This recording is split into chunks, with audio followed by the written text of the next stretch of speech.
When you work in Photoshop and you work with multiple layers, you have something called a stacking order. Now, the stacking order in Adobe Photoshop is different than, say, it would be in Adobe Illustrator. In Illustrator, you have, in a sense, two stacking orders. You have the objects themselves in the layer because they're separate objects, and you also have the layer system. In Photoshop, since we're working on a piece of acetate, the only thing we have for stacking is the layers themselves. Open up Alignment PSD in your exercise file. Okay, now we've been here before. I'm going to come over here and pick up ball 1, and there's ball 1 down here. As you can see, there's a stacking order.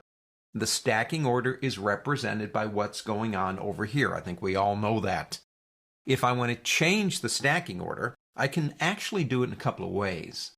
The most common way, people use the most, I guess, not necessarily the most efficient, is by going to ball 1 and you want it under ball 2. I think you know where I'm going with this. And I'm going to drag it underneath, but you want to wait for that line to appear.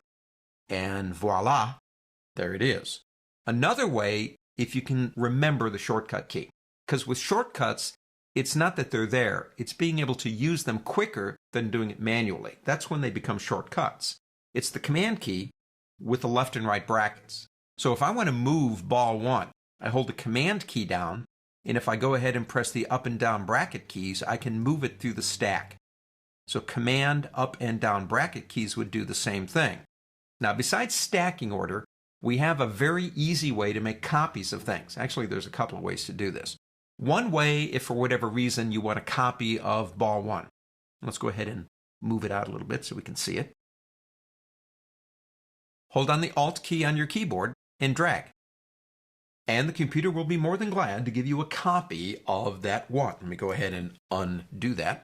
Another way would be to take ball 1 and literally drag it down on top of the new icon right there, and you've got a copy. However, the copy will be exactly on top of the original, but if you drag it, you can see there it is. A third way, which to me is probably the fastest, is to select the layer you want a copy of, like ball 2, and press Command J. And again, if we move it, there you go. Now, deleting is about as easy as copying or anything else. If I want to delete a layer, one way I can do that is press the Delete key. It'll be more than glad to get rid of it for me.